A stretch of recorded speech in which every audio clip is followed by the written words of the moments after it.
Heaven's Gate, the promise of escape from Earth. In March 1997, America was shaken by the chilling sight of 39 bodies lying neatly inside a quiet California mansion. They all wore identical black clothing, matching Nike sneakers, and each had an armband reading Heaven's Gateway Team, as if they truly believed they were about to board a spaceship. The man behind this tragedy was Marshall Applewhite, a figure with piercing eyes and a hypnotic voice. Once a music teacher, after years of mental turmoil, he came to believe he had been chosen to lead humanity to a higher level of existence. Alongside co-founder Bonnie Nettles, he built a narrative that Earth was about to be recycled. When the Hale-Bopp comet appeared in the skies in 1997, Applewhite proclaimed that a spacecraft trailed behind it, ready to rescue his faithful followers. But to board that ship, they had to shed their earthly containers, which meant ending their own lives. Members of Heaven's Gate recorded their final videos before departure. In them, they smiled, speaking calmly about the joy of reuniting with their leader in a new world. There was no trace of fear, only absolute faith. The scene inside the mansion was haunting. Neatly made beds, purple shrouds covering the bodies, and an unsettling sense of precision. It wasn't chaos. It was a meticulously planned exit, carried out with eerie order. What made Heaven's Gate one of the most dangerous cults wasn't just the number of deaths, but the near total control over the human mind. A single man, through words and constant repetition of apocalyptic beliefs, convinced dozens of educated men and women, people with families, to willingly step into death. Today, the phrase Heaven's Gate recalls more than just a mass suicide. It stands as a chilling reminder of how faith can be bent and broken. People still shudder when they remember Applewhite's haunting mantra, "We don't die, we only change vehicles." Jonestown. On November 18, 1978, the world witnessed one of the most haunting tragedies of the 20th century. Deep in the remote jungles of Guyana, more than 900 men, women, and children lay lifeless on the ground. Plastic cups still clutched in their hands, vats of fruit punch laced with poison scattered around them. This was the grim end of the paradise once promised by Jim Jones. Jim Jones, a white preacher with a strange magnetism, was at first hailed as a symbol of social justice. He preached racial integration, denounced inequality, and built what he called the People's Temple. His words drew in thousands of followers. But over time, his sermons grew darker, soaked in apocalyptic warnings. Jones began declaring himself a prophet, exerting absolute control over his followers' lives, what they ate, how they slept, even what they thought. As suspicion and government pressure in the U.S. mounted, Jones led hundreds of his followers to the jungles of Guyana, establishing an isolated commune he named Jonestown. It was advertised as a utopia, free from injustice and racial division. In reality, it became a prison. Members were forced into back-breaking labor, endured shortages of food and medicine, and were subjected to endless sermons about the end of the world. The breaking point came when U.S. Congressman Leo Ryan traveled to Guyana to investigate. After several members attempted to escape with his delegation, Jones's armed guards ambushed them at an airstrip, killing Ryan and others. Knowing the end had arrived, Jones ordered his followers to carry out a revolutionary suicide in protest against the hostile world outside. In the chilling final audio recording, Jones can be heard declaring, "We are not committing suicide. We are acting in loyalty." Children's cries filled the air as desperate parents were forced to give them the poison. Soon after, silence descended upon Jonestown. Over 900 lives were lost in a single day. It remains not just one of the largest mass tragedies in modern history, but a brutal reminder of how manipulated faith can become a weapon powerful enough to annihilate an entire community. Aum Shinrikyo, the cult of poison gas. On March 20th, 1995, during Tokyo's busy morning rush hour, thousands of commuters crowded into the subway system, unaware that within minutes, something invisible would turn the bustling city into a nightmare. On multiple trains, strange men placed plastic bags filled with a clear liquid on the floor, then punctured them with sharpened umbrellas. Sarin gas, a deadly chemical weapon, quickly spread through the cars. Passengers panicked as their eyes burned, their lungs felt crushed, and many collapsed onto the floor. The attack killed 13 people and injured more than 6,000. Peaceful Japan was suddenly gripped by terror. The mastermind was Shoko Asahara, the leader of the cult Aum Shinrikyo. He proclaimed himself the savior, the only one capable of guiding humanity through the coming apocalypse. At first, the cult mixed meditation, yoga, and Eastern philosophy, attracting tens of thousands of followers, including students, doctors, and engineers. But gradually, Asahara twisted the community into a radical, militarized sect consumed by visions of destruction. He preached that the world would soon be devastated by nuclear war, and that only Aum's followers could be saved. Under this belief, members were dragged into bizarre and dangerous rituals, drinking so-called holy water laced with chemicals, and even helping to manufacture biological and chemical weapons. The 1995 subway attack was only the surface. Before that, Aum Shinrikyo had secretly produced sarin, VX nerve gas, and even experimented with anthrax and Ebola, all as part of a plan for global terror. Disturbingly, throughout much of this period, they were still officially recognized as a legitimate religious organization. What shocked the world wasn't just the death toll, but the truth it revealed. Thousands of intelligent, educated people had surrendered their will to a fanatical leader. Aum Shinrikyo left a scar that Japan and the world can never erase. Proof that even in a modern society, seemingly immune to superstition, people can still be swept into the whirlwind of apocalyptic delusion. Branch Davidians, the Flames of Waco. In the spring of 1993, the small town of Waco, Texas, became the focus of the world's attention. For 51 days, a compound known as Mount Carmel was surrounded by hundreds of federal agents, armored vehicles, and armed helicopters. Inside, David Koresh and more than 100 of his followers held their ground, convinced they were living out biblical prophecy.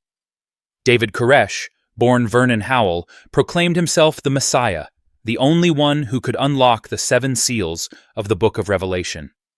With a deep, magnetic voice and piercing gaze, he persuaded his followers that the end of days was near, and that only those who stayed with him would be saved. Within the Branch Davidian community, Koresh wielded absolute power, arranging marriages, controlling property, and ordering members to sever ties with the outside world. The confrontation began when the Bureau of Alcohol, Tobacco, and Firearms, ATF, suspected the group of stockpiling illegal weapons. The initial raid erupted into a bloody gunfight, leaving 4 federal agents dead. What followed was a nearly 2-month standoff, broadcast live across the nation, as negotiators tried to end the crisis peacefully. America watched with bated breath. Inside the compound, followers endured food shortages and power cuts, yet Koresh insisted it was all a test from God. He promised to surrender once he completed writing his standard translation of the Book of Revelation. That promise never came true. On April 19th, federal forces launched tear gas into the compound to force people out. Instead of surrender, flames erupted. Within hours, Mount Carmel was engulfed in fire. When the smoke cleared, more than 70 people were dead, including many women and children. The sight of the blazing compound became one of the most tragic images of the 1990s. For many Americans, Waco is no longer just the name of a small town, but a symbol of the deadly collision between extreme faith and government power. Manson Family, cold-blooded family. In 1969, America was plunged into a nightmare called the Manson Family. Behind the seemingly harmless hippie-sounding name was a cult of fanatics orbiting around a man with an unsettling charisma, Charles Manson. During the height of the counterculture movement, when young people turned to music, free love, and drugs to fill their spiritual void, Manson appeared as a self-styled prophet, offering comfort. With his words, he manipulated and planted in lost youth a deranged vision, that the world was on the brink of an apocalyptic race war he called helter-skelter. In a deserted ranch, Manson molded his followers into puppets of blind obedience. He promised survival and salvation, but in exchange, they had to surrender both body and soul. His music, laced with heavy drug use, turned every word he spoke into truth. And then came the orders, to carry out brutal murders as a way of igniting helter-skelter. The most horrific night came on August 9th, 1969, when members of the Manson family broke into the home of actress Sharon Tate, who was 8.5 months pregnant. Along with her friends, she became the victim of a massacre that shocked Hollywood to its core. The very next night, the group struck again, slaughtering Leno and Rosemary LaBianca in their home. The killings seemed senseless, yet the message was chillingly clear: to spread fear and bring closer the apocalypse Manson envisioned. Eventually, police unraveled the mystery and brought the cult to justice. The trial became one of the most infamous court cases of the 20th century, forever etching into history the image of Charles Manson, with wild eyes and a sinister grin. Though sentenced to life in prison and eventually dying behind bars, Manson left behind a name that would never fade: the Manson Family, a haunting reminder of how blind fanaticism can twist human beings into instruments of cold-blooded terror. Order of the Solar Temple, the promise of rebirth on Sirius. In the mid-1990s, Europe was repeatedly shaken by a series of strange mass deaths. In Switzerland, Canada, and France, dozens of members of a mysterious cult were found either in burned-out houses or posed as if ready for ritual. All belonged to the Order of the Solar Temple, a religious group blending mysticism, astronomy, and apocalyptic beliefs. The founder, Joseph de Mambro, was once an astrologer and occultist. Alongside co-founder Luc Jouret, he proclaimed that Earth was about to enter a period of chaos, and only those loyal to the Solar Temple would be reborn on a distant planet, Sirius. Followers were promised that death was not the end, but a journey to a better world. During rituals, members wore white robes, held candles, and stood in circles adorned with mystical symbols. Elaborate trance and revelation ceremonies made them believe they were truly communicating with supernatural forces. Behind this mystique, however, de Mambro secretly controlled every aspect of his followers' lives, from finances to faith, using fabricated miracles to reinforce his authority. The first tragedy struck in October 1994. 53 members were found dead in fires in Switzerland and Canada. Some were forced, others willingly participated in a collective departure ritual. 2 years later, another 16 members were found dead under similar circumstances. The sheer scale and secrecy of these deaths sent shockwaves across Europe. What makes the Order of the Solar Temple haunting is the way it intertwined mystical beauty with destruction. From dazzling symbols and promises of rebirth to the grim reality of dozens dying in silence, it revealed a cruel paradox: when faith in paradise becomes a bridge straight to tragedy. Rajneesh Movement, the cult city in Oregon. In the early 1980s, in the remote wilderness of Oregon, USA, a strange city rose from the dust. Thousands of people dressed in deep red robes worked, sang, and worshipped a man known as Osho, Bhagwan Sri Rajneesh. With piercing eyes and a long, sage-like beard, he promised enlightenment and spiritual liberation to all who came seeking him. At first, the Rajneesh movement resembled a vast spiritual community. People arrived to meditate, live harmoniously, and escape the constraints of modern society. They built schools, housing, and even an airport, turning a barren land into a true cult city. Yet behind this peaceful facade, a darker reality was emerging. Tensions escalated as the number of followers grew rapidly, clashing with local residents and authorities. To maintain control, senior cult leaders, especially Ma Anand Sheela, Osho's right hand, resorted to any means necessary. In 1984, they carried out the first major biological attack on U.S. soil. Salmonella bacteria were deliberately spread in salad bars across the Dalles, sickening over 700 people. The goal was to weaken the local population and manipulate the outcome of local elections. The city of Rajneeshpuram, as they named it, quickly became a nightmare for federal authorities. A series of lawsuits, scandals, and investigations revealed the truth. Beneath the meditation and spiritual teachings lay a strict system of control where followers had to obey absolutely, and dissenters faced severe punishment. Eventually, Rajneesh was arrested and expelled from the United States, and the city dissolved. Yet the story of the Rajneesh movement left a strange mark. A community built on spiritual ideals and freedom became the setting for one of America's most notorious biological terror plots.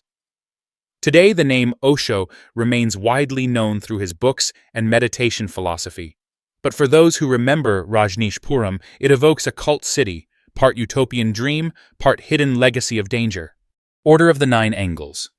When Satanism crossed into extremist darkness, hidden within cryptic writings, the Order of the Nine Angles, or O9A, is not a mass cult with thousands of followers, but a shadowy network that lingers like a nightmare within Western society.